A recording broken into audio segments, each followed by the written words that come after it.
Hello friends, कैसे हैं आप सब लोग। मेरा नाम है सीए यश गोयल। स्वागत है आपका सीए प्रेप क्लासेस में।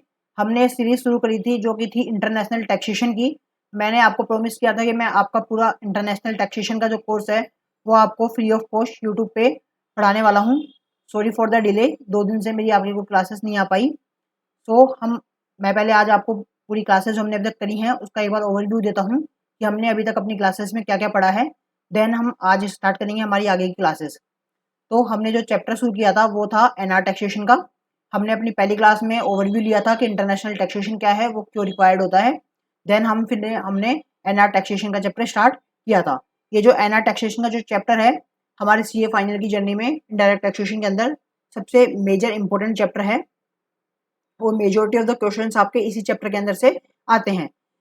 सो हम इस चैप्टर के अंदर हमने सबसे पहली चीज देखी थी सेक्शन 6, जो कि बात करता है रेजिडेंशियल स्टेटस के बारे में। तो पहले हमने ये जाना था रेजिडेंशियल स्टेटस क्यों जरूरी है किसी के लिए कैलकुलेट करना। तो वो हमने जाना था कि अगर कोई भी बंदा रेजिडेंशियल स्टेटस के अकॉर्डिंग इंडिया का रेजिडेंट बन जाता है तो पूरे वर्ल्ड की इनकम उसके हाथ में इंडिया में टैक्सेबल हो जाती है। लेकिन अगर वो रेजिडेंशियल स्टेटस के हिसाब से इंडिया का रेजिडेंट नहीं बनता है तो केवल उसके हाथ में केवल इंडिया की ही इनकम जो है टैक्सेबल होगी। इस चीज के बारे में हम ब्रीफ डिस्कशन आज की क्लास में करने भी वाले हैं कि एक बंदे की स्कोप ऑफ द इनकम क्या है। सो हम पहले अभी रिवाइज कर लेते हैं पुरानी क्लासेस का। तो हमने रेजिडेंशियल स्टेटस देखा था, फिर हमने देखा था रेजिडेंशियल स्टेटस कैलकुलेट कैसे करते हैं। तो हमने उसके अंदर सबसे पहले देखा था कि सेक्शन 61 के अकॉर्डिंग हम एक बेसिक कंडीशन देखते हैं जो कि डिफाइन करती है कि बंदा रेजिडेंट है या फिर नहीं है। तो उसके अकॉर्डिंग हमने देखा था कि अगर एक बंदा इंडिया के अंदर उसका स्टे 182 दिन या उससे ज्यादा हो जाता है प्रीवियस ईयर में, या फिर ये नहीं हो पाता, तो दूसरी कंडीशन हमने देखी थी कि इंडिया के अंदर उसका स्टे जो था 60 डेज या मोर हो जाता है प्रीवियस ईयर में, लेकिन पिछले 4 सालों में वो अगर 365 दिन या उससे ज्यादा इंडिया के अंदर रह जाता है तो वो इंडिया का रेजिडेंट बन जाता है। हमने रेजिडेंशियल स्टेटस को चेक कर लिया था, लेकिन हम उसके बाद में एक चीज और देखते हैं कि वो बंदा इंडिया का परमानेंट रेजिडेंट मतलब ऑर्डिनरी रेजिडेंट है या नॉट ऑर्डिनरी रेजिडेंट है। कभी कभी रेजिडेंट बन जाता है, किसी किसी साल में रेजिडेंट बन जाता है, या ऑलमोस्ट इंडिया का रेजिडेंट रहता है। तो उसके लिए हम दो बेसिक कंडीशन देखते हैं, मतलब एडिशनल कंडीशन आप उसको कह सकते हैं, जो कि हम सेक्शन 6 सबसेक्शन 6 के अकॉर्डिंग देखते हैं। ये एडिशनल कंडीशन क्या बात करती है कि कोई भी बंदा अगर प्रीवियस 10 ईयर्स में मतलब पिछले 10 सालों में 2 साल भी इंडिया का रेजिडेंट बन गया है तो हम उसको ऑर्डिनरी रेजिडेंट कह देंगे, ठीक, otherwise not ordinary resident. And इसके साथ साथ हम एक और एडिशनल कंडीशन देखते हैं, मतलब ये दोनों एडिशनल कंडीशन हमारी सेटिस्फाई होनी चाहिए।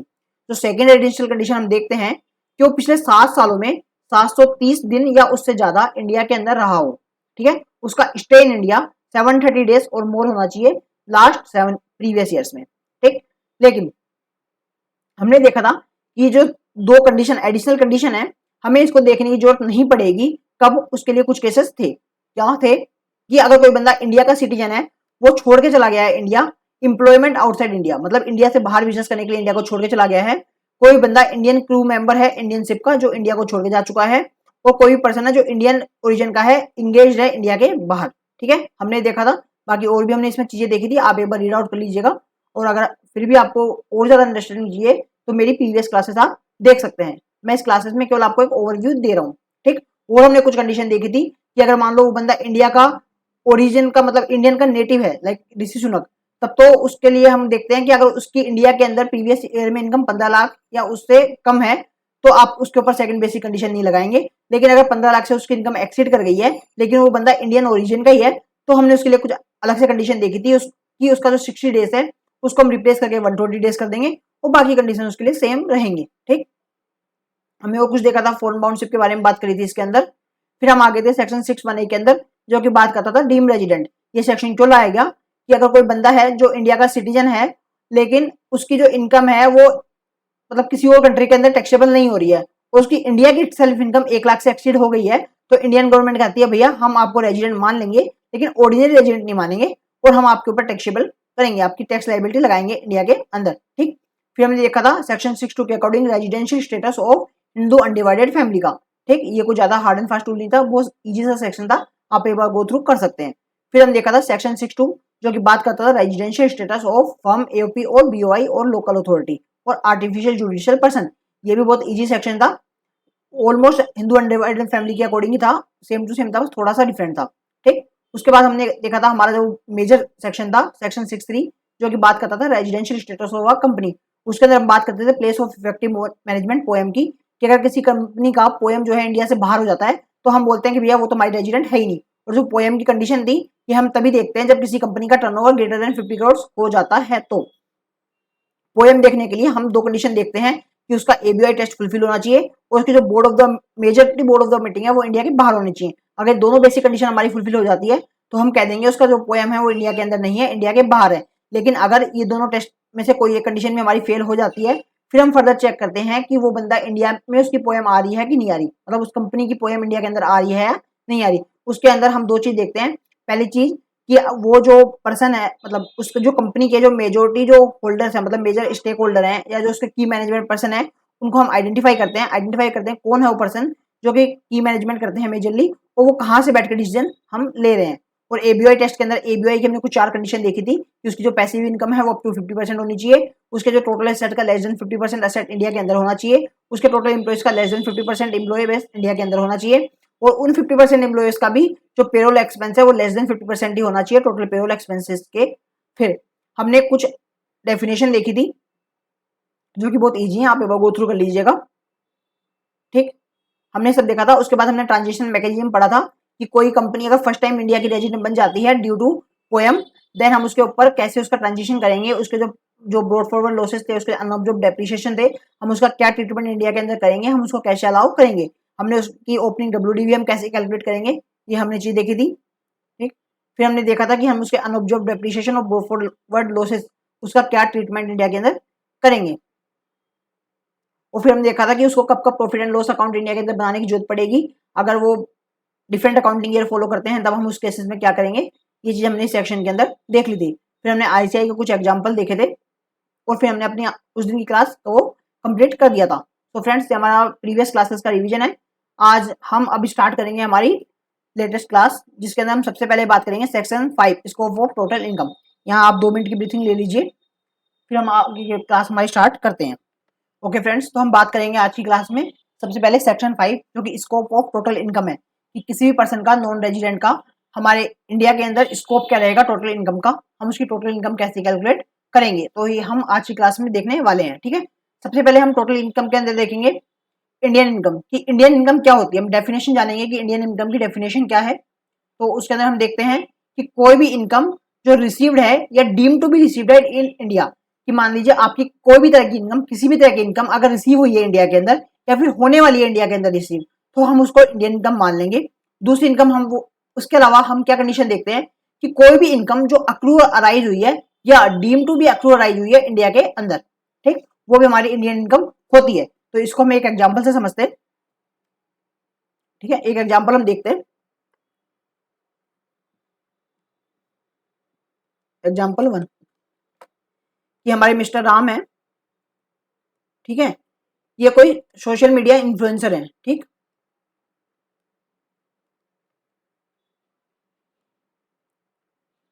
सोशल मीडिया इन्फ्लुएंसर हैं, ये मेजरली इंडिया से बाहर रहते हैं, फॉरेन में रहते हैं और यूएसए में रहते हैं अपने। ठीक है, और जो ये हैं ये सोशल मीडिया पे अपनी कुछ वीडियोस बनाते हैं, मीडिया पे वीडियोस बनाते हैं, फॉर एग्जाम्पल इंस्टाग्राम पे बनाते हैं। ठीक, उसके लिए इंस्टाग्राम इनको कुछ पेमेंट करता है, वो यूएस डॉलर के अंदर पेमेंट करता है। ठीक है, मान लीजिए $1000 उसको पेमेंट करता है सोशल मीडिया, और ये पेमेंट है ये इसके ये बंदा फॉरेन में रहता है, उसके फॉरेन अकाउंट में ही आती है। ठीक है, मान लीजिए आपका सिटी बैंक के अंदर आती है, इस बैंक के अंदर इसकी पेमेंट आती है। तो ये जो इनकम है ये बंदा रहता भी फॉरेन में है और इनकम जो रिसीव हुई है इसको, वो भी फॉरेन के किसी बैंक अकाउंट में हुई है। तो ये जो, और जो सोशल मीडिया पे जो कंटेंट प्रोवाइड करता है ये भी फॉरेन के अंदर ही करता है। तो ना तो ये इनकम जो है इंडिया के अंदर रिसीव हुई है, रिसीव इन इंडिया, नहीं, इंडिया के अंदर रिसीव नहीं हुई है। ठीक है, deem to be received in India,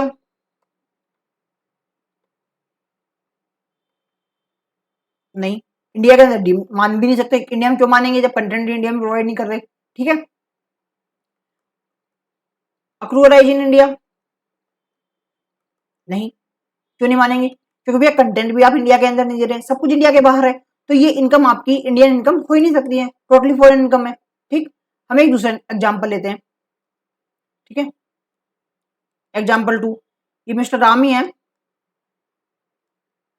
जो हमारे राम जी थे यही हैं। सोशल मीडिया इन्फ्लुएंसर है,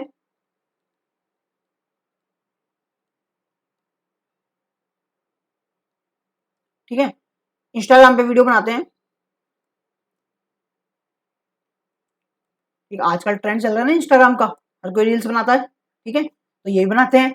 इनको जो पेमेंट होती है वो होती डॉलर में ही है, क्योंकि इंस्टाग्राम डॉलर पे देता है, डॉलर में देता है इनको $100। लेकिन इस बार जो पेमेंट आ रही है वो इनके एसबीआई अकाउंट में आ रही है, एसबीआई अकाउंट में आ रही है। और ये रहते तो फॉरेन में ही है, मान लीजिए। लेकिन फॉरेन में क्यों रहेंगे जब एसबीआई के अंदर अकाउंट खुलवा रखा है? तो ये रहते हैं हमारे इंडिया में है, ठीक है, इंडिया में रहते हैं हमारे इस एग्जाम्पल में, ये इंस्टाग्राम इंडिया में रहते हैं। अब क्या हो रहा है, पेमेंट, और जो, हाँ दूसरी बात, ये जो कंटेंट बना रहे हैं, content majority viewers of USA, ठीक है, यूएसए के व्यूअर्स हैं मेजोरिटी, और यूएसए के अंदर ही उन्हीं के रिलेटेड या उन्हीं के टॉपिक्स पे कुछ कंटेंट बना रहे हैं। अब क्या होगा इस केस में, अमाउंट रिसीव्ड इन इंडिया माना जाएगा, कह सकते हैं, या फिर deem to be received in India. हाँ सर, क्यों? क्योंकि इंडिया का ही आपका एसबीआई अकाउंट है, उसके अंदर पेमेंट आ रही है, भले ही वो डॉलर्स के अंदर आ रही है, उसके अंदर कन्वर्ट होके डॉलर्स को कन्वर्ट करके रुपये में कन्वर्ट होकर आ रही है, लेकिन आपकी एसबीआई अकाउंट में रही है, तो ये आपकी इंडिया के अंदर आ रही है। जी हाँ, इंडिया के अंदर आ रही है, लेकिन अक्रूअराइज इन इंडिया हो रही है नहीं, इंडिया के अंदर अक्रूअराइज थोड़ा ना हो रही है, क्योंकि कंटेंट ये इंडिया के बाहर दे रहे हैं सर, तो इंडिया के बाहर अक्रूअराइज हो रही है, ठीक है, लेकिन रिसीव इंडिया में हो रही है, तो हमारी कंडीशन फुलफिल होगी ना। हमने कंडीशन और था, मतलब कोई एक कंडीशन आपकी फुलफिल होनी चाहिए, दोनों में से एक कंडीशन आपकी फुलफिल हो गई है, कौन सी? रिसीव इन इंडिया, तो ये हम इसको सर इंडिया के अंदर मान लेंगे, ठीक है। एक सेकंड, ये क्या हो गया,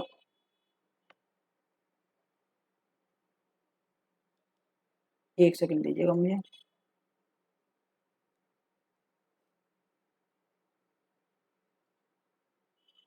ठीक है सर, तो इस केसेस के अंदर ही हमारी जो इनकम है वो इंडियन इनकम के स्कोप के अंदर आ जाएगी, ठीक।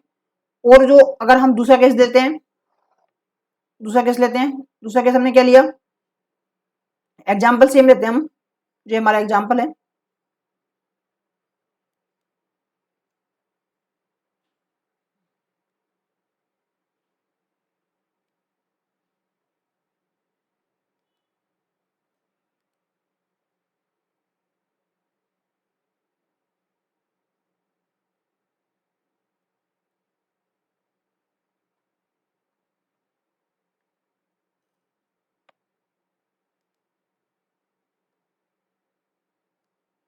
एग्जाम्पल हमने सेम ले लिया, ठीक है। हमारे जो मिस्टर राम है सोशल मीडिया इन्फ्लुएंसर हैं, ठीक, और ये क्या कर रहे हैं इस केस में, इंस्टाग्राम वीडियो बना रहे हैं, पेमेंट डॉलर में आ रही है, ठीक है।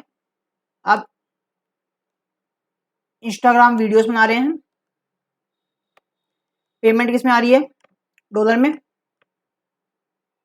पेमेंट आ रही है आपकी डॉलर में, और आपके सिटी बैंक में आ रही है। तो ये पेमेंट रिसीव टू इंडिया तो हुई नहीं, ये सर इंडिया के बाहर रिसीव हो रही है, ठीक है। मान लेते हैं रेजिडेंट भी कहाँ के हैं, यूएसए के हैं, यूएसए के अंदर रहते हैं, ठीक, पेमेंट भी इंडिया के बाहर आ रही है, लेकिन जो इनकी मेजोरिटी जो व्यूअर्स हैं, मेजोरिटी जो इनके व्यूअर्स हैं वो इंडिया में है। जो कंटेंट है, ये content on the basis of Indians, या इंडियंस के लिए कंटेंट बना रहे हैं, ठीक है। तो उस केस में क्या होगा, इनकी जो इनकम है वो deem to be accrue arise in India हो जाएगी, deem to be accrue arise in India, भैया इंडिया के अंदर अक्रूअराइज हो गई ना इनकम, क्योंकि जो कंटेंट है वो इंडियंस के लिए है, तो आप प्रोवाइड तो इंडियंस को कर रहे हैं, तो इस केस में हमारी सेकंड कंडीशन में फॉल कर गया, तो ये भी हमारी इंडियन इनकम मान ली जाएगी। इस केस में भी कौन सी हो जाएगी, हमारी इंडियन इनकम हो जाएगी। तो ये इंडियन इनकम का मैंने एग्जाम्पल ले लिया है, ठीक, इंडियन इनकम क्या होती है। अब आगे बढ़ते हैं, आगे बात करते हैं फॉरेन इनकम, कि आपकी फॉरेन इनकम क्या हो करती है। तो सर जो भी income other than Indian income है वो आपकी फॉरेन इनकम कहलाती है, ठीक है। इंडियन इनकम के अलावा जो भी बची हुई आपकी इनकम बच गई, उन सब इनकम को आप फॉरेन इनकम कह सकते हैं, ठीक। अब ये बात करते हैं टैक्सेबिलिटी क्या होगी इनकम की, कि किसी भी इंडिविजुअल की या एचयूएफ की, कि कोई भी इंडिविजुअल या एचयूएफ उसकी इनकम जो है वो इंडिया के अंदर टैक्सेबल कैसे होगी, कब वो इंडिया में टैक्सेबल होगी, कब इंडिया के बाहर टैक्सेबल होगी। तो सर हमने आपको दो चीजें बताई थी रेजिडेंशियल स्टेटस के टाइम पे कि अगर आप रेजिडेंट बन भी जाते हैं इंडिया के, देन आप उसके अंदर एक आप एडिशनल कंडीशन चेक करते हैं कि आप ऑर्डिनरी रेजिडेंट हैं, आर एंड ओ आर हैं, या फिर R and N O R है। ठीक है, हम ये दो कंडीशन भी देखते हैं। अगर हम सीधे सीधे कहते हैं कि कोई बंदा वो नॉट रेजिडेंट इन इंडिया है, नॉट रेजिडेंट इन इंडिया, तो उस केस में क्या होगा, उसकी जो फॉरेन इनकम है वो तो उसके हाथ में आप टैक्सेबल इंडिया के अंदर कर ही नहीं सकते, क्योंकि रेजिडेंट भी इंडिया का नहीं है, इनकम का सोर्स भी इंडिया के अंदर नहीं है, तो आप उस इनकम को इंडिया के अंदर आप किसी भी हालत में टैक्सेबल नहीं कर सकते हैं। लेकिन सर वो जो बंदा है वो इंडिया का रेजिडेंट है, ठीक है, अब उस केस में क्या होगा, हमने पढ़ा था कि उसकी जो इंडियन इनकम है वो आपके इंडिया में टैक्सेबल हो जाएगी, और जो आपकी फॉरेन इनकम है वो भी आपके हाथ में इंडिया में टैक्सेबल हो जाएगी। ठीक है, लेकिन यहाँ पर एक चीज और आती है कि वो बंदा जो है वो रेजिडेंट के साथ में रेजिडेंट एंड ऑर्डिनरी रेजिडेंट है, और resident and not ordinary resident है। तो सर हम इस केस में क्या करेंगे, तो इस केस में सर अब रेजिडेंट तो आ चुका है, तो उसकी जो आपकी फॉरेन इनकम है, ठीक, ये देखिए फॉरेन इनकम है, सबसे मेन बात देखिए इंडियन इनकम की होती है, इंडियन इनकम तो ऑलवेज टैक्सेबल इन इंडिया होगी, इसमें तो आपको कुछ देखना ही नहीं है, रेजिडेंट हो, ऑर्डिनरी रेजिडेंट हो, नॉट ऑर्डिनरी रेजिडेंट हो, या फिर नॉट रेजिडेंट हो, ठीक, मतलब बाहर का पर्सन हो, एनआरआई हो, कोई भी केस हो, उसकी जो इंडियन इनकम है वो ऑलवेज टैक्सेबल इन इंडिया होगी। लेकिन सर बात करते हैं कोई ऐसी फॉरेन इनकम की, ठीक, अब फॉरेन इनकम के अंदर भी दो कैटेगरी आती है। पहली कैटेगरी वो है कि जो बिजनेस है वो कंट्रोल फ्रॉम इंडिया है, बिजनेस कंट्रोल फ्रॉम इंडिया। मान लीजिए मैं कोई सोशल मीडिया वेबसाइट बनाता हूं, मान लीजिए मैं इंस्टाग्राम का वो दूसरा भाई आपका बना देता हूं जो कि इंस्टाग्राम की तरह ही काम करता है, लेकिन मैं उसको इंडिया से बैठ के ऑपरेट कर रहा हूँ, है ना, उसके मेजोरिटी व्यूअर्स इंडिया के बाहर हैं। या हो सकता है मैं ओला उबर की तरह कोई टैक्सी सर्विस का ऐप बनाता हूँ जो फॉरेन में काम करता है, लेकिन मैं उसको ऑपरेट इंडिया से कर रहा हूँ, तो उस केस में क्या होगा, तो सर आप अगर इंडिया के रेजिडेंट हैं और ऑर्डिनरी रेजिडेंट है, तो सर आपकी इनकम तो इंडिया के अंदर ऑलवेज टैक्सेबल, क्योंकि आप तो इंडिया के बंदे हैं, ठीक है, लेकिन आप नॉट ऑर्डिनरी रेजिडेंट है, ठीक है, आप इंडिया के ऑर्डिनरी रेजिडेंट है, नॉट ऑर्डिनरी रेजिडेंट है, तो भी सर वो इनकम जो आपकी है इंडिया के अंदर टैक्सेबल हो जाएगी। क्यों, क्योंकि आप उसको इंडिया से बैठ के कंट्रोल कर रहे हैं।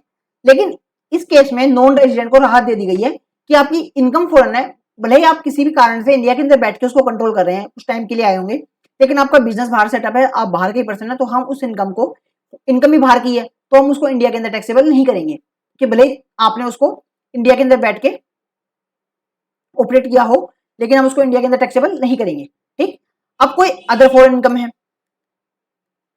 अदर फॉरेन इनकम, तो सर इंडिया का जो रेजिडेंट है और ऑर्डिनरी रेजिडेंट है उसके केस में ऑलवेज टैक्सेबल इन इंडिया। ठीक, अब रेजिडेंट है, ऑर्डिनरी रेजिडेंट है, तो वर्ल्ड की इनकम हाथ में जो है इंडिया में टैक्सेबल हो जाती है। लेकिन इन केस आप नॉट ऑर्डिनरी रेजिडेंट, अब ऑर्डिनरी आप इंडिया के रेजिडेंट नहीं रहते हैं, कभी कभार बन गए यार, भूले भटके बन गए, किसी तरह से फंस गए आप इंडिया के अंदर, इनकम आपके रेजिडेंशियल स्टेटस में आ गया, आप घूमने आए थे, आप ज्यादा दिन रह गए, कुछ भी केस हो सकता है, तो सर आपकी फॉरेन इनकम को हम इंडिया के अंदर टैक्सेबल नहीं करेंगे उस केस में। और नॉट रेजिडेंट है तो भैया फॉरेन इनकम आपकी तो इंडिया के अंदर टैक्सेबल होती ही नहीं है, तो हम बेसिक रूल में पढ़ते हुए आ रहे हैं। तो यही आप बुक से एक बार रीड आउट कर लीजिए, बहुत ईजी है, आपको बस एक बार रिकॉल करना पड़ेगा माइंड में, देन आप इसको समझ जाएंगे। ठीक, टैक्सेबिलिटी देख रहे हैं हम इनकम किसकी, इंडिविजुअल की और एचयूएफ की। अगर इंडियन इनकम है तो ऑलवेज टैक्सेबल इन इंडिया, कुछ भी केस हो इंडिया के अंदर आपकी ऑलवेज टैक्सेबल होगी, वेदर आप रेजिडेंट हो ऑर्डिनरी रेजिडेंट के साथ में, रेजिडेंट है नॉन ऑर्डिनरी रेजिडेंट के साथ में, या फिर नॉन रेजिडेंट है, Indian income always taxable in India. अब बात करते हैं फॉरेन इनकम की, कि आपकी जो इनकम है वो फॉरेन इनकम है। ठीक, एक सेकंड दीजिएगा मुझे, रिकॉर्डिंग देख लूं मैं जी। फॉरेन इनकम है, तो फॉरेन इनकम के केस में क्या होगा कि income from business controlled and setup from India, कि जो आपका बिजनेस है या तो आप कंट्रोल कर रहे हैं इंडिया से, या आपने सेटअप इनिशियली इंडिया में किया था, उसके बाद आप उसको फॉरेन से उसको कंट्रोल कर रहे हैं। तो उस केस में क्या होगा कि अगर आप रेजिडेंट है, रेजिडेंट या फिर ordinary resident, resident and not ordinary resident, तो आप इस केस में वो टैक्सेबल हो जाएगी आपकी इंडिया के अंदर। लेकिन अगर आप नॉट रेजिडेंट है तो उस केस में आपकी वो इनकम है इंडिया के अंदर टैक्सेबल नहीं होगी, वो ऑलवेज इंडिया के बाहर ही टैक्सेबल होगी। और आपकी बात करते हैं अदर फॉरेन इनकम की, ना तो आप इंडिया से उसको कंट्रोल कर रहे हैं, ना इंडिया में बिजनेस को सेटअप किया था, वो प्योर तरीके से फॉरेन की इनकम है, फॉरेन में आपने कोई बिजनेस है, फॉरेन में कोई आपका सोर्स है, वहां से आपकी इनकम है। अगर आप रेजिडेंट है उस केस में तो ऑलवेज टैक्सेबल इन इंडिया, लेकिन अगर आप रेजिडेंट नहीं है तो आप नॉन रेजिडेंट है तो वो टैक्सेबल नहीं होगी, लेकिन टैक्सेबल केवल उसी केस में होगी जब आप only taxable for resident and ordinary resident, कि रेजिडेंट के साथ आप ऑर्डिनरी रेजिडेंट है। मैं भी जब बात करता हूँ रेजिडेंट की, नॉर्मल केसेस में मैं रेजिडेंट बोलता हूँ कि ऑलवेज टैक्सेबल इंडिया, तो वो हम रेजिडेंट एंड ऑर्डिनरी रेजिडेंट की बात करते हैं। नॉट ऑर्डिनरी रेजिडेंट को हम, रेजिडेंट तो होता है वो, लेकिन एज ए हम उसको एनआरई ट्रीट करते हैं मोस्ट ऑफ द केसेस में। ठीक, अब बात करते हैं taxability of other SSC. Other SSC मतलब आपका कोई कंपनी हो गई, कोई आपका एचयूएफ हो गया, मतलब एचयूएफ तो इंडिविजुअल में आता है, कंपनी हो गई, एओपी हो गई, बीओआई हो गई। ठीक है, तो नॉर्मल केस अगर आपकी इंडियन इनकम है, अदर एसएससी, अगर आप केस देते हैं अदर एसएससी का, तो इंडियन इनकम इंडिया के अंदर सोर्स है तो आपकी taxable in India, Indian India. और अगर आपकी फॉरेन इनकम है तो नॉट टैक्सेबल, फॉरेन इनकम आपकी टैक्सेबल नहीं होगी, केवल इंडियन इनकम में आपकी टैक्सेबल होगी। यही बात है फॉरेन इनकम की, लेकिन फॉरेन इनकम में वो केस ऑलवेज चलेगा आपका कि अगर आप रेजिडेंट हैं तो always taxable in India, always taxable in India.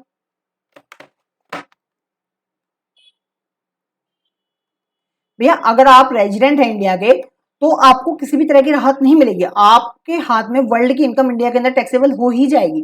ठीक, तो अगर इंडियन इनकम है always taxable in India, foreign income if you are resident then always taxable, but if you are not resident then वो not taxable हो जाएगी। हम उसके अंदर फर्दर केसेस हम देख लेते हैं। ठीक, ये हमने पढ़ा था। अब कुछ हम नोट्स टू अकाउंट देखते हैं अपने। ठीक है, अब क्या बात हो रही है कि कोई भी ऐसा बंदा है जो कि उसकी कोई इनकम है जो कि पहले इंडिया के बाहर अक्रू हो चुकी थी, अक्रूवलाइज हो चुकी थी और उस पर टैक्सेबिलिटी भी आ चुकी थी, या हो सकता है टैक्सेबिलिटी नहीं आई हो, लेकिन अब उसको आप इंडिया के अंदर रेमिट कर रहे हैं। ठीक है, इनकम ऑलरेडी अक्रूड राइज, कोई इनकम है ऑलरेडी अक्रूड राइज हो चुकी है but now remitted in India. या पहले मान लीजिए कोई भी साल में, हो सकता है किसी और ईयर में, अभी आपका कौन सा चल रहा है, अभी सर आपका चल रहा है 2024 चल रहा है।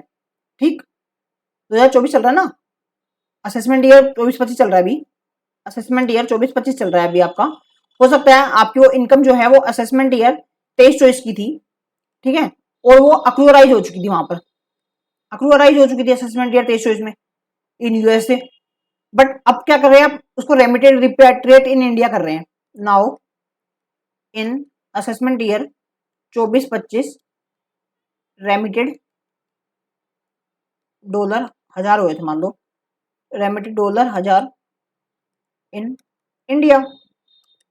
ठीक, बाहर हो चुकी थी, आप उसमें बाहर टैक्सेबल कर चुके थे, taxable in India, tax in India, वो सॉरी यूएसए, अब यूएसए के अंदर उस पर ऑलरेडी टैक्स देके आ चुके हैं। देन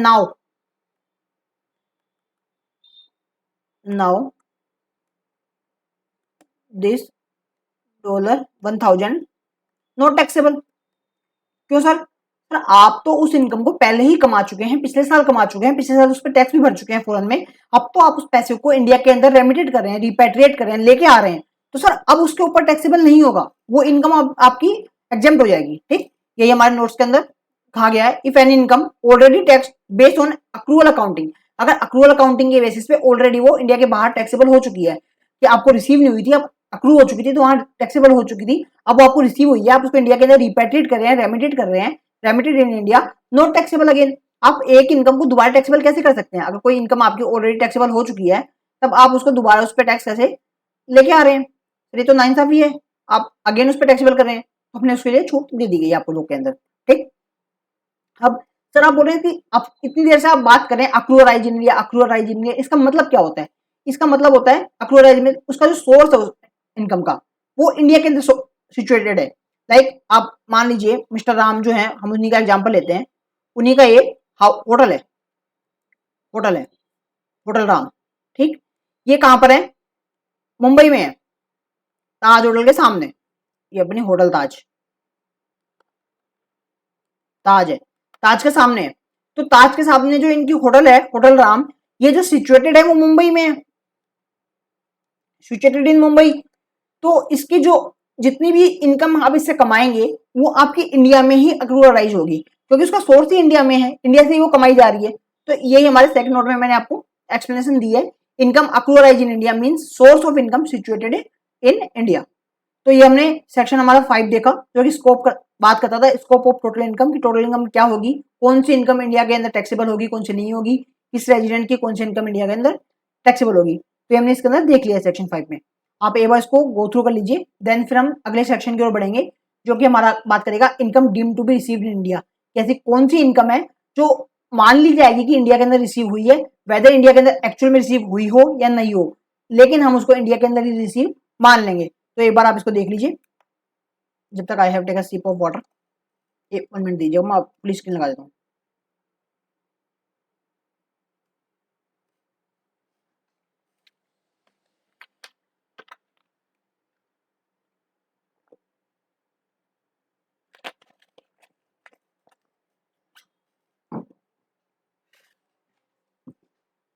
आप इसको देख लीजिए एक बार।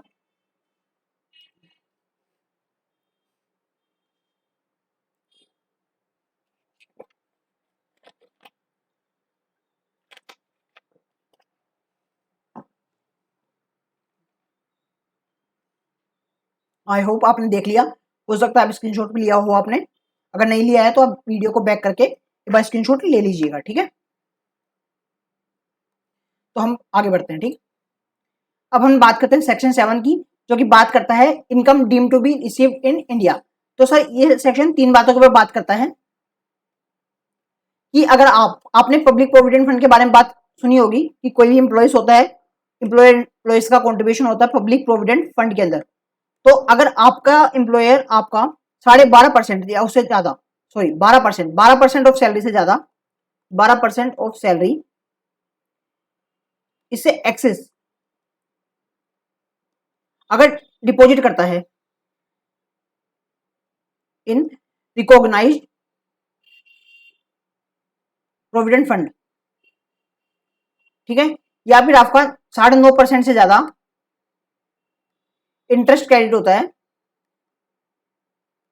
तो हम उसको deem to be received in India मान लेंगे। तो ये बात कर रहा है contribution in excess of 12% of salary to recognise provident fund PPF और interest credit in excess of 9.5% per annum in RPF, ठीक। अगर आरपीएफ के अंदर 9.5% से ज्यादा और पीपीएफ के अंदर 12% ऑफ सैलरी से ज्यादा अगर आपका कॉन्ट्रीब्यूशन होता है तो हम उस कॉन्ट्रीब्यूशन को मान लेंगे कि वो deem to be received in India है, ठीक है। और अगर आप कॉन्ट्रीब्यूशन करते हैं सेंट्रल गवर्नमेंट या एम्प्लॉयर्स अंडर पेंशन स्कीम 80 के अंदर, मतलब आप 80 पढ़ते हैं जिसके अंदर एम्प्लॉयर का कॉन्ट्रीब्यूशन होता है, ठीक है, पेंशन स्कीम के अंदर, पेंशन इन स्कीम के अंदर employer contribution by employer,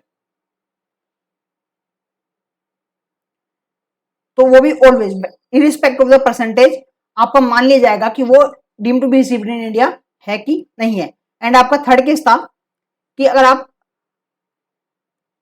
unrecognised provident fund से रिकॉग्नाइज्ड प्रोविडेंट फंड में अमाउंट ट्रांसफर करते हैं, ठीक है, इरिस्पेक्टिव ऑफ द परसेंटेज, अगर कोई भी अमाउंट आप अनरिकॉग्नाइज्ड प्रोविडेंट फंड से रिकॉग्नाइज्ड प्रोविडेंट फंड के अंदर आप ट्रांसफर करते हैं, देन वो आपका इंडिया के अंदर टैक्सेबल हो जाएगा, ठीक है, sorry deem to be received in India हो जाएगा। Amount transfer from unrecognised provident fund to recognised provident fund being employer's contribution and interest thereon, भले वो एम्प्लॉयर्स का कंट्रीब्यूशन हो एम्प्लॉयर का या फिर उसके ऊपर उसको लगा हुआ इंटरेस्ट हो, तो वो भी deem to be received in India हो जाएगा। ये जो सेक्शन है बहुत इजी है, कोई हार्ड एंड फास्ट नहीं है, बस आपको ये 12% की, 9% की, 9.5% की एक बार लिमिट आपको याद रखनी पड़ेगी। और एक बार पेंशन फंड 80 ये भी आपको हल्का सा याद रखना पड़ेगा। अगर आपके एमसीक्यू में पूछा जा सकता है, कोई ज्यादा हार्ड एंड फास्ट नहीं है। आप एक बार इसको देख लीजिए, 2 मिनट का टाइम लेके एक बार इसको देख लीजिए। फिर हम बढ़ते हैं आज के अगले सेक्शन पे जो कि बात करता है income deem to accrue arise in India. मतलब ऐसी कौन सी इनकम है जो हम मान लेंगे इंडिया के अंदर अक्रू अराइज हुई है, वेदर वो इंडिया के बाहर अक्रू अराइज हुई हो हमें उससे मतलब नहीं है, हम उसको मान लेंगे कि वो ऑलवेज इंडिया के अंदर अक्रू अराइज हुई है। आप देख लीजिए, फिर हम बढ़ते हैं अगले सेक्शन पे।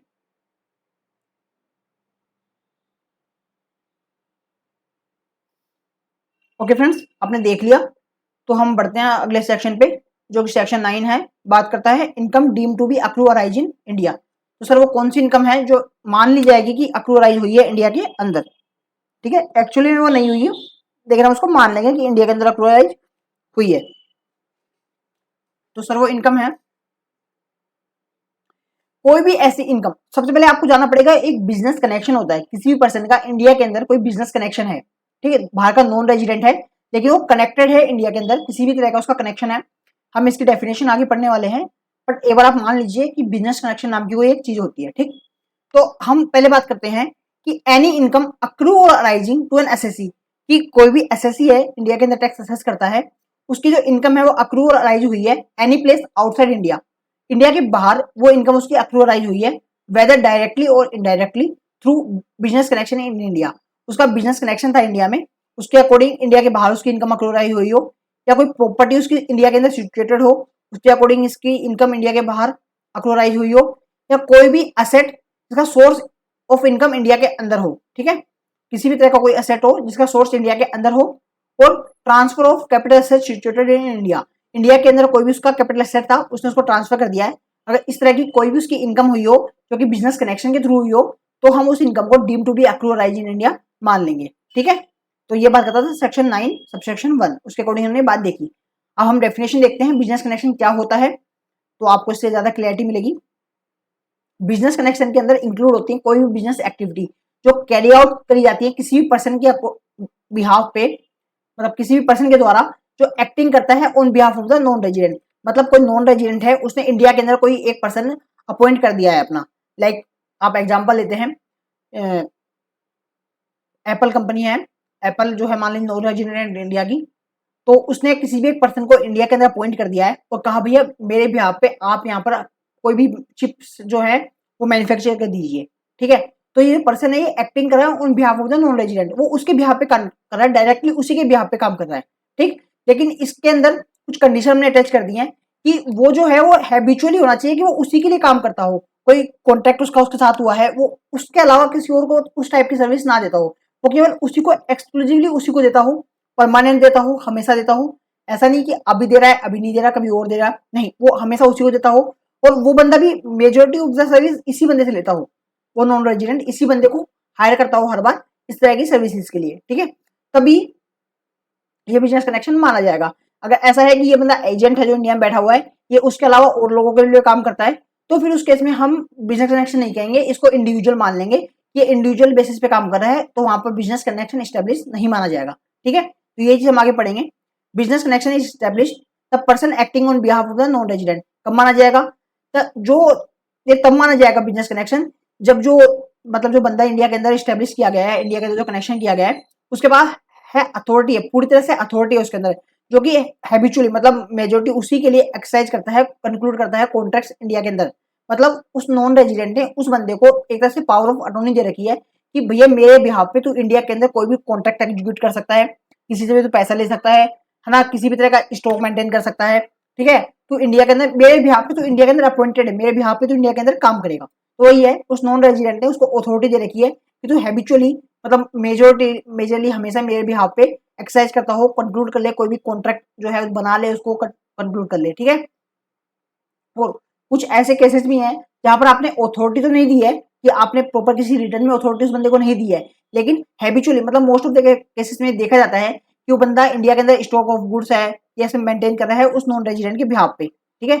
मतलब आप एक कार डीलर का एग्जाम्पल ले सकते हैं, जैसे मान लीजिए मैं एक हाइपोथेटिकल एग्जाम्पल ले रहा हूँ कि अगर Cars24 नाम की आपने एक मतलब ऐप का नाम सुना है, वो क्या करते हैं, वो जो है लोकल डीलर्स होते हैं बेसिकली उन्हीं से एसोसिएट होते हैं, तो हम मान लेते हैं Cars24 जो नॉन रेजिडेंट है इंडिया के बाहर की है, और उसने इंडिया के अंदर कोई एक डीलर के से बातचीत कर रखी है कि भैया मैं अपने ऐप के अंदर कुछ कार्स दिखाऊंगा जो कि तुम्हारे पास ही रहेंगी, उसका स्टॉक वगैरह तुम ही मेंटेन करोगे, बस मेरे ऐप पे शो करेंगी, और कोई अगर टेस्ट ड्राइव वगैरह बुक करता है तो मैं आपके पास उसको भेज दूंगा। तो उन्होंने कोई कॉन्ट्रैक्ट आपस में एग्जीक्यूट नहीं कर रखा है, बस आपस में वर्बल एक बात कर रखी है, मेजोरिटी उसी के लिए काम करता है वो डीलर, ठीक है, Cars24 के लिए, किसी और स्पिनिंग वगैरह किसी और के लिए काम नहीं करता, बस उसी के लिए करता है, तो वही है उसके लिए वो स्टॉक मेंटेन करके रख रहा है, तो ये habitually maintain stock in India for goods of merchandise from which he regular delivery goods और merchandise on behalf of the non resident, मतलब उस नॉन रेजिडेंट के बिहाफ पे बेसिकली गुड्स को डिलीवर करता है, सर्विसेज प्रोवाइड करता है, तो हैबिचुअली करता है और हैबिचुअली सिक्योर करता है ऑर्डर इन इंडिया, मेनली और Holi from the non resident, मतलब उसी नॉन रेजिडेंट के लिए वो इंडिया के अंदर ऑर्डर्स को सिक्योर वगैरह करता है। ठीक है, और ये बात करें फर्दर मे भी सिचुएशन हो सकती है जहां पर person acting on behalf of non resident, कि जो पर्सन एक्ट कर रहा है नॉन रेजिडेंट के बिहाफ पे सिक्योर कर रहा है order from other non resident. मतलब क्या होता है कि कास्ट 24 ने मान लो इंडिया के अंदर एक डीलर को अपॉइंट कर रखा है, ठीक है, और वो डीलर क्या है किसी और अदर जो नॉन रेजिडेंट है उससे भी डीलिंग कर रहा है। ठीक है, तो अब जो मेन जो कास्ट 20 मतलब एक एग्जांपल लेते हैं, कास्ट 24 है और एक स्पिनी है। स्पिनी भी मान लीजिए नॉन रेजिडेंट ही इंडिया के बाहर का ही है। अब जो डीलर है वो कास्ट 24 से तो डील करता ही है, लेकिन उसके साथ साथ में वो जो अनदर जो स्पिनी है उसके साथ भी बातचीत कर रहा है, उसके साथ भी वो ऑर्डर सिक्योर वगैरह कर रहा है।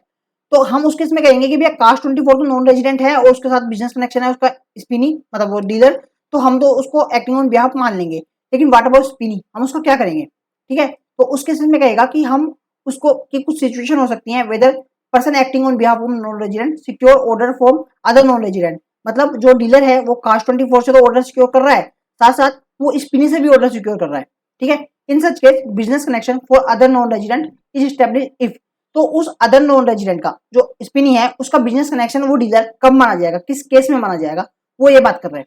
तो तब माना जाएगा जब such other non resident controls the non resident. वो उस केस में अगर मान लीजिए स्पिनी का कास्ट 24 के ऊपर कंट्रोल है या फिर कास्ट 24 का स्पिनी के ऊपर कंट्रोल है, ठीक है, या फिर वो दोनों के ऊपर किसी थर्ड पार्टी का कंट्रोल है, ठीक है, उस केस में कह लेंगे कि भैया उस वो जो स्पिनी है उसका भी बिजनेस कनेक्शन ये वेंडर जो हमारा डीलर है मान लिया जाएगा। ठीक, इसके रिलेटेड मैंने एक एग्जांपल दे रखा है। मिस्टर ए है एक्टिंग करता है on behalf of the mister x non resident. Mister A कौन है? डीलर।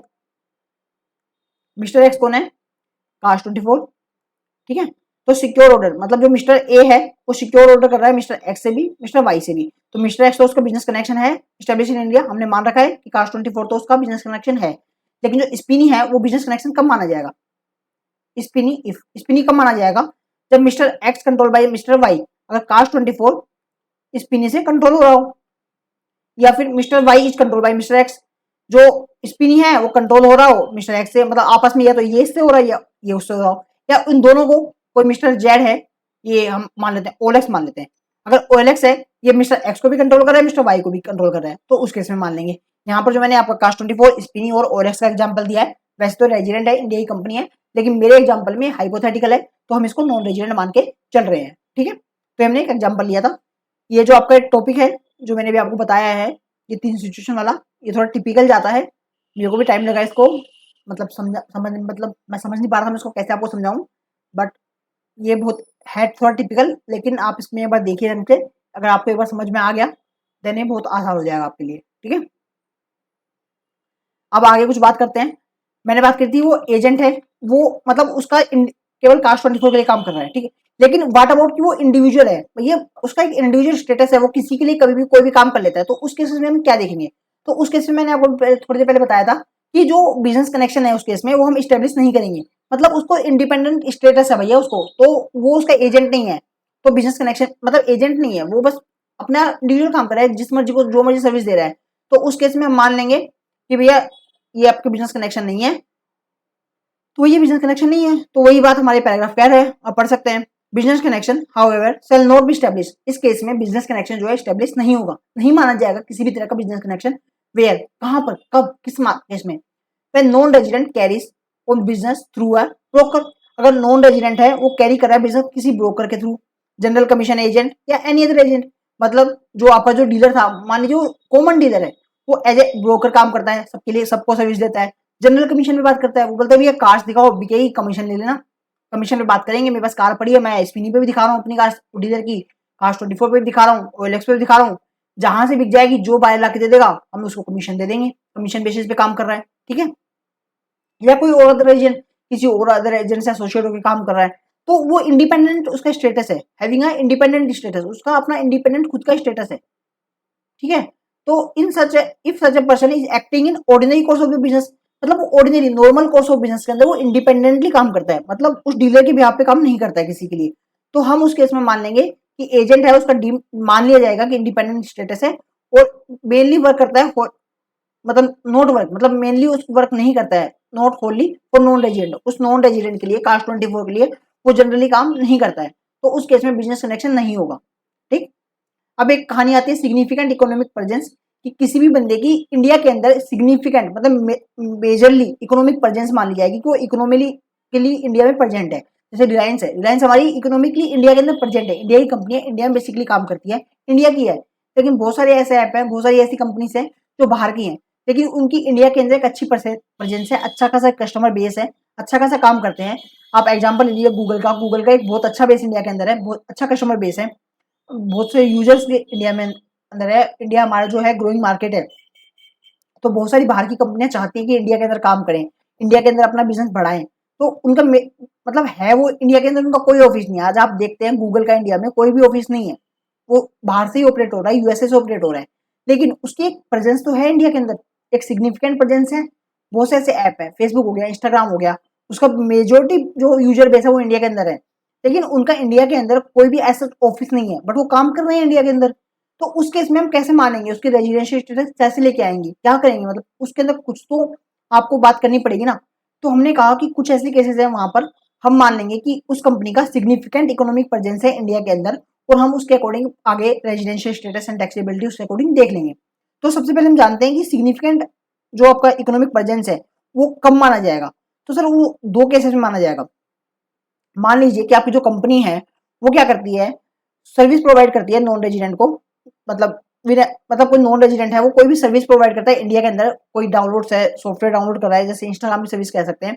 तो उसके अंदर हम देखेंगे कि अगर उसकी एग्रीगेट पेमेंट की जो ट्रांजेक्शन है वो 2 करोड़ से ज्यादा हो गई, मतलब अगर मान लीजिए आपका इंस्टाग्राम है तो वो पेड हो जाता है, फ्यूचर में जाके अगर पेड सर्विस हो जाती है, या पैसा दीजिए, या इंस्टाग्राम छोड़िए हम व्हाट्सएप का एग्जाम्पल लेते हैं, बीच में व्हाट्सएप की बात भी हो रही थी कि व्हाट्सएप पेड होने वाला है, एडवर्टीजमेंट वगैरह की बात हो रही थी।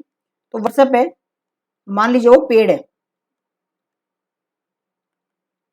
ठीक। तो हम उसका सिग्निफिकेंट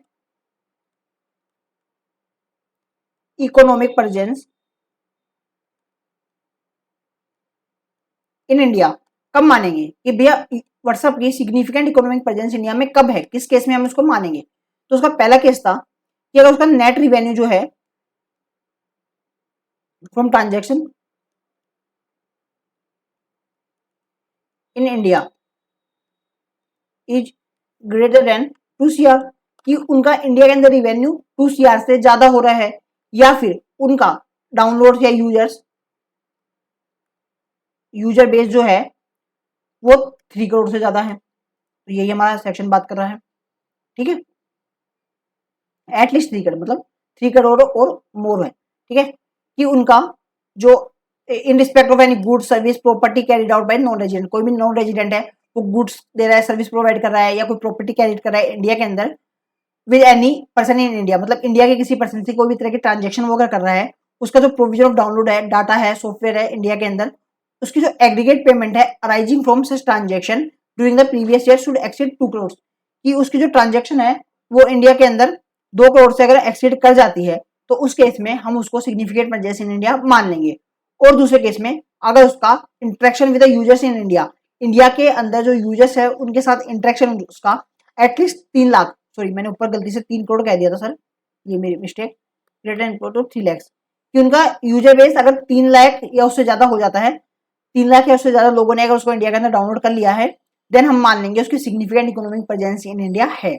लेकिन ये significant economic presence in India कब मानी जाएगी, ये उसी केसेस में मानी जाएगी अगर वो उसका एग्रीमेंट जो है such transaction enter in India, मतलब इन जो ट्रांजेक्शन है इसके लिए वो एग्रीमेंट इंडिया के अंदर एंटर्ड हुआ हो, या फिर जो नॉन रेजिडेंट है उसका प्लेस ऑफ बिजनेस होना चाहिए इंडिया के अंदर, और जो नॉन रेजिडेंट है रेंडर सर्विसेज इन इंडिया, जो नॉन रेजिडेंट है वो इंडिया के अंदर सर्विसेज को रेंडर करता हो।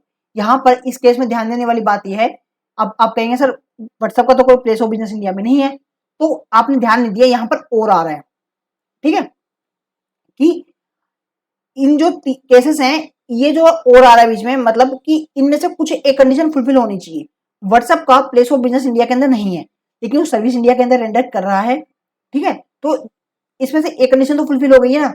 और अगर उसका यूजर बेस 3 लाख से ऊपर हो जाता है, जो ऑब्वियसली होगा, एंड उसका रिवेन्यू 2 करोड़ से ऊपर हो जाता है, जो कि अभी नहीं है क्योंकि वो चार्ज नहीं कर रहा है, लेकिन इन फ्यूचर अगर वो पैसा चार्ज करता है और उसका जो रिवेन्यू है इंडियन लोगों से वो अगर 2 करोड़ से ज़्यादा हो जाता है तो हम मान लेंगे कि उसकी इंडिया के अंदर सिग्निफिकेंट इकोनॉमिक प्रेजेंस है। ठीक है। अब कुछ अदर केसेस हैं जहां पर हम मान लेंगे कि जो इनकम है वो deem to be accrue arise in India हुई है, वेदर इंडिया के अंदर एक्लोराइज हुई हो या नहीं हुई हो, लेकिन हम मान लेंगे कि इंडिया के अंदर एक्लोराइज हुई है। वो क्या है? वो 3 केसेस हैं। अगर मान लीजिए आप एडवर्टीजमेंट दे रहे हैं, आप टेलीविजन पे या किसी भी सोशल मीडिया पे किसी भी तरह का कोई एडवर्टीजमेंट दे रहे हैं और वो टारगेट करता है कस्टमर्स को जो इंडिया के अंदर हैं, ठीक है, उसका आईपी एड्रेस लोकेटेड होना चाहिए इंडिया के अंदर, ठीक है, या फिर मतलब या तो कस्टमर्स को इंडिया के अंदर जो कस्टमर है उनको टारगेट कर रहा हूँ, या दूसरा केस उसका जो आईपी एड्रेस है वो इंडिया के अंदर लोकेटेड हो। उस केसेस में हम मान लेंगे कि जो इनकम है वो deem to be accrue arise in India हुई है। आपने देखा होगा जो बहुत सारा जैसे अमेजोन वेब सर्विस है, ये वेब सर्विस प्रोवाइड करते हैं। अगर आप कोई भी अपनी चीजें क्लाउड पे डाल रहे हैं, सॉफ्टवेयर जो होते हैं, ऐप होते हैं क्लाउड पे होते हैं, तो उसके लिए आईपी एड्रेस होता है प्रॉपर। तो वो जगह जगह अपने आईपी एड्रेस स्टेब्लिश करके रखते हैं, अपना मतलब डाटाबेस बना के रखते हैं, अपनी हार्ड डिस्क वगैरह का बहुत बड़ा एक इंफ्रास्ट्रक्चर होता है। तो अगर वो आईपी एड्रेस उनका इंडिया के अंदर है तो हम मान लेंगे कि वो इनकम जो है वो deem to be accrue arise in India है। ठीक है। तो या तो वो एडवर्टीजमेंट दे रहे हो इंडिया के कस्टमर को टारगेट करते हुए, या फिर उनका आईपी एड्रेस इंडिया के अंदर लोकेटेड हो। दूसरा केस क्या है? अगर वो सेल कर रहे हैं कुछ भी डाटा, मतलब कोई भी ऐसा चीज सेल कर रहे हैं और वो डाटा उन्होंने कलेक्ट किया है इंडिया से, मतलब इंडिया के यूजर से, मतलब आपका मान लीजिए व्हाट्सएप जो है डाटा कलेक्ट करता है और उसको किसी को दे देता है, मतलब किसी पर्सन को बेच देता है और उससे वो सेल कर रहा है। लाइक आपने देखा होगा, सुना भी होगा कि अगर व्हाट्सएप पे अगर अपने फ्रेंड से शूज की बात करने लग जाते हैं तो थोड़ी देर बाद में हमें अमेजोन का इंस्टाग्राम पे ऐड दिखने लग जाते हैं। ठीक है। तो उस केस में क्या हो रहा है? व्हाट्सएप जो हमारा डाटा चोरी कर रहा है, हमारा डाटा ले रहा है कि हम किसी की बात कर रहे हैं, फिर हमें उसका एडवर्टीजमेंट दिखाया जा रहा है इंस्टा पे, और अगर हम उससे कुछ चीज परचेज कर लेते हैं तो हमारा डाटा का यूज करके उन्होंने हमें कुछ गुड्स बेच दिया इंडियन लोगों को, तो उस केस में भी वो जो इनकम है वो डीम टू बी एक्लोराइज इंडिया मान ली जाएगी। और दूसरा क्या हो रहा है? व्हाट्सएप ने जो डाटा खरीदा, मतलब हमारे चुराया, उसको इंस्टाग्राम को बेच दिया, तो इस ट्रांजेक्शन पे भी हम मान लेंगे कि ये जो इनकम जो व्हाट्सएप कमा रहा है इस डाटा को बेच के इंस्टाग्राम से, तो इसको भी हम मान लेंगे जो इनकम है deem to be accrue arise in India हुई है।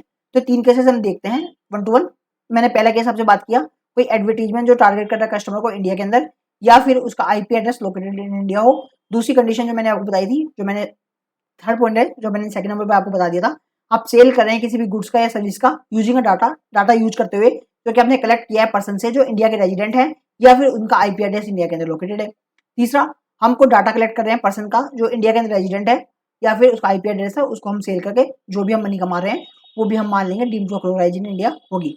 अब कुछ ऐसे केसेस हम लेते हैं जहां पर हम बिजनेस कनेक्शन मानेंगे ही नहीं, हमने इसको एग्जाम्पशन दे दिया कि हम बिजनेस कनेक्शन नहीं मानेंगे। तो 4 केस था। पहला हमने केस देखा, हम परचेज कर रहे हैं गुड्स फॉर एक्सपोर्ट, कि हम एक्सपोर्ट करने के लिए गुड्स को हम परचेज कर रहे हैं, इंडिया के अंदर से हम गुड परचेज कर रहे हैं, क्यों? क्योंकि हमें उस गुड्स को इंडिया के बाहर एक्सपोर्ट करना है। ठीक है। दूसरा, हमने अनपॉलिश्ड या अनकट डायमंड आप डिस्प्ले कर रहे हैं नोटिफाइड एरिया में, नोटिफाइड एरिया के अंदर। ठीक है। और तीसरा, हम जो है एडवर्टीजमेंट शिनोग्राफी शूट कर रहे हैं। ठीक है। हम इसको डिटेल में पढ़ लेते हैं और एक केस और हम देखेंगे। एक और केस था कि हाँ न्यूज कर रहे हैं, कलेक्ट कर रहे हैं न्यूज, कलेक्शन ऑफ न्यूज जो कि टेलीकास्ट होगी आउटसाइड इंडिया। ठीक। इस केस में हमने एग्जामिशन दे दी है। तो पहला है कि आप परचेज कर रहे हैं goods in India for export, आपने इंडिया से गुड्स खरीदा लेकिन आप उसको फर्दर इंडिया के बाहर एक्सपोर्ट करने वाले हैं। तो यहाँ पर छूट इसलिए दी गई क्योंकि हम चाहते हैं कि हमारा एक्सपोर्ट बढ़े। अगर आप कोई नॉन रेजिडेंट बंदा इंडिया के अंदर आके इंडिया की गुड्स को खरीद के बाहर एक्सपोर्ट कर रहा है तो इससे क्या हो रहा है? इंडिया का एक्सपोर्ट इंक्रीज होगा। तो इस केसेस में हमने एग्जामिशन दे दी गई है कि हम इस केस में आपका बिजनेस कनेक्शन नहीं मानेंगे और हमने आपको एग्जामिशन दे दी गई है। दूसरा क्या है? आप केवल इंडिया से न्यूज को कलेक्ट कर रहे हैं लेकिन उस न्यूज को जो है ट्रांसमिट करेंगे, टेलीकास्ट करेंगे इंडिया के बाहर, आप केवल न्यूज को कलेक्ट कर रहे हैं। तो ये भी एक आपको एग्जाम्पशन दे दी गई है कि अगर आप न्यूज कलेक्ट करने का काम कर रहे हैं इंडिया के अंदर, इंडिया में टेलीकास्ट नहीं कर रहे हैं, बस केवल आप न्यूज को कलेक्ट कर रहे हैं, क्योंकि आपने देखा होगा इंडिया के जो मतलब न्यूज एजेंट है वो भी इंडिया के बाहर घूमते हैं, बाहर की बीबीसी के और अनदर जो न्यूज के मतलब जो एंकर वगैरह, एंकर नहीं कहेंगे हम, जो मतलब कुछ उनके पर्सन होते हैं जो इंडिया के अंदर घूमते हैं, वो कलेक्ट करते हैं न्यूज को, देन उसके बाद वो टेलीकास्ट इंडिया के बाहर करते हैं। तो उस केसेस में भी हमने उनको एग्जाम्पशन प्रोवाइड कर दी है। दूसरी क्या है? आप कुछ भी फिल्म जो है वो इंडिया के अंदर शूट कर रहे हैं। देखा होगा आपने, बॉलीवुड की मूवी भी फॉरेन में जाकर शूट होती हैं, फॉरेन की मूवी का भी कुछ पार्ट इंडिया के अंदर शूट होता है। तो हमने उस केसेस में भी उनको एग्जम्पशन दे दी गई है। लेकिन जो ये एग्जम्पशन है वो नहीं लगेगी किस केस में, अगर वो जो कंपनी है जो मतलब आपकी फिल्म को शूट कर रही है, या जो पर्सन जो है वो शूट कर रहा है, या उनकी टीम का कोई भी मेंबर इंडिया का सिटीजन है। अगर वो इंडिया का सिटीजन है तो हम फिर इंडिया का मान लेंगे बिजनेस कनेक्शन, फिर हम उसको एग्जम्पशन प्रोवाइड नहीं करेंगे। लेकिन अगर प्योरली कोई बाहर का बंदा, फॉरेन का बंदा इंडिया के अंदर आके आपकी शूटिंग कर रहा है, देन हम उनको एग्जम्पशन दे देंगे। बशर्त यही है कि कोई भी उनके अंदर उनकी टीम का कोई भी मेंबर इंडिया का सिटीजन नहीं होना चाहिए। ठीक। चौथा हमने केस दिया कि आप फॉरेन कंपनी है, आप वो इंगेज है mining of the diamond from activity, diamond की माइनिंग की एक्टिविटी में एंगेज है, लेकिन वो केवल डिस्प्ले करती है अनकट एंड अनअब्जॉर्ब अनअसॉर्टेड डायमंड, मतलब एकदम जो रो डायमंड होते हैं जो एकदम खजान से निकलते हैं, उनको डिस्प्ले करने का काम करते हैं, वो भी स्पेसिफाइड नोटिफाइड जो जोन है सेंट्रल गवर्नमेंट की उसी के अंदर। वो कौन सी जोन है वो हमारे सिलेबस का पार्ट नहीं है, तो हमें जानने की रिक्वायर्ड भी नहीं है। बट अगर आप उसके बारे में ज़्यादा डिटेल में जानना चाहते हैं तो आप एक बार गूगल कर सकते हैं, बाकी नीड नहीं है। लेकिन बस आप इतना याद रखिएगा कि जो इंडिया की कुछ सेंट्रल गवर्नमेंट की नोटिफाइड जोन है, जो कि ऑफिशियल गैजेट में हमारे यहाँ नोटिफाई हुई थी, उसमें अगर उस एरिया के अंदर केवल वो शो करते हैं उन अनकट अनपॉलिश्ड डायमंड्स को, देन उसके अंदर भी बिजनेस कनेक्शन नहीं माना जाएगा। ठीक है, तो कुछ एग्जम्पशन प्रोवाइड करी गई थी। अब एक केस आता है, अगला केस हम पढ़ते हैं कि कोई भी इनकम आप अगर कमा रहे हैं, वो किससे कमा रहे हैं, कि कोई भी आपका कोई असेट है, कोई कैपिटल असेट है जो कि इंडिया के अंदर सिचुएटेड है, आप उसको ट्रांसफर करने से या उसके रजिस्ट्रेशन से, उसका पेमेंट से, मतलब किसी भी तरह से, मतलब कोई भी आपका असेट अगर आपका इंडिया में सिचुएटेड है, आपकी कोई प्रॉपर्टी इंडिया में सिचुएटेड है, आप उसे रेंट कमा रहे हो, उसको ट्रांसफर करके आप उसको कैपिटल गेन कमा रहे हो, किसी भी तरह की आप उस पर इनकम कमा रहे हो, ठीक है, तो वो जो इनकम है वो इंडिया के अंदर अक्रूराइज मान ली जाएगी। ठीक है, तो ये बात कर रहा है, क्या बोल रहा है, income from transfer of capital gain situated in India, कोई भी इनकम आप कमा रहे हैं जो ट्रांसफर करने से कैपिटल गेन से इंडिया के अंदर सिचुएशन करवा रहे हैं। Income capital gain arising through और from sale of capital asset situated in India whether deem to accrue arise in India, वो वुड बी डीम टू, वो always deem to be accrue arise in India मान ली जाएगी कि आपकी इंडिया के अंदर ही डीम टू अक्रूराइज हुई है। किस केसेस में, इरिस्पेक्टिव, हमें कोई मतलब नहीं है कि वो जो आपका एसेट है वो मूवेबल है, इमूवेबल है, टेंजिबल है, इंटेंजिबल है, उसका प्लेस ऑफ रजिस्ट्रेशन जो इंडिया के अंदर है या इंडिया के बाहर है, हमें उससे कोई मतलब नहीं है, उसका प्लेस ऑफ पेमेंट इंडिया के अंदर है या इंडिया से बाहर है, हमें उससे कोई मतलब नहीं है। अगर वो असेट आपका इंडिया के अंदर सिचुएटेड है तो हम मान लेंगे कि जो आपकी इनकम है वो deem to be accrue arise in India हुई है। ठीक है, उस पर टैक्सेबिलिटी, उस पर रेजिडेंशियल स्टेटस हम उसके अकॉर्डिंग ही हम देख लेंगे, मतलब उस इनकम का आपका जो सोर्स है वो इंडिया के अंदर ही मान लिया जाएगा। तो ये हमने एक केस देखा। ठीक है, उसके अलावा इसमें और भी ज़्यादा केसेस है, तो हमारी आज की क्लास उसके लिए लंबी हो जाएगी, तो मैं उसको अगली क्लास में आपको बताऊंगा। तो अगली क्लास में मैं एक बार इसको दोबारा से रिकॉल कर लेंगे पूरा आज का सिलेबस। आज की क्लास में पढ़ाया, बेसिकली हमने आज की क्लास में क्या पढ़ा मैं आपको बता देता हूँ। हमने आज की क्लास में एक तो देखा कि सेक्शन 5 देखा, स्कोप ऑफ टोटल इनकम, की टोटल इनकम का क्या स्कोप है किसी पर्सन का, इंडियन इनकम क्या है, फॉरेन इनकम क्या है, हमने वो चीज़ देखी। इंडिविजुअल का देखा, एचयूएफ का देखा, अदर एसएससी का देखा हमने। ठीक है, उसके अलावा हमने कुछ ऐसी इनकम देखी जो हम मान लेंगे deem to be receive in India, whether India के बाहर रिसीव हुई हो, कहीं भी रिसीव हुई हो, लेकिन हम उसको ऑलवेज मान लेंगे कि इंडिया के अंदर ही रिसीव हुई है। उसके अलावा हमने देखा कि कोई भी ऐसी इनकम जो deem to be accrue arise in India, वो कहीं भी अक्रूराइज हुई हो, लेकिन हम मान लेंगे कि वो इनकम जो है इंडिया के अंदर ही अक्रूराइज हुई है। ठीक है, हमने सेक्शन देखा, ये सेक्शन बहुत ज़्यादा लेंदी है, बट नो प्रॉब्लम, हमने इसको पढ़ेंगे। इसके अंदर कुछ केसेस थे, हमने बिजनेस कनेक्शन की बात देखी। ठीक है, बिजनेस कनेक्शन क्या होता है हमने ये चीज़ देखी, उस ये मेजर था बिजनेस कनेक्शन का, ये मेजर पार्ट था जो हमने देखा बिजनेस कनेक्शन का। फिर हमने कुछ अदर केसेस देखा जहाँ पर इनकम जो है वो अक्रूराइज इन इंडिया मान ली जाएगी, कुछ ऐसे केस देखे जहाँ पर बिजनेस कनेक्शन नहीं होंगे। फिर हमने देखा कि कुछ कैपिटल एसेट है जो इंडिया के अंदर सिचुएटेड है, उसका always deem to accrue arise in India होगा। तो आज की क्लास में यहीं पे रैप अप करते हैं, आगे की क्लास में हम इसी को आगे करेंगे। ठीक है, so bye bye, take care friends, goodbye, मिलते हैं हम कल की क्लास में। Okay, bye.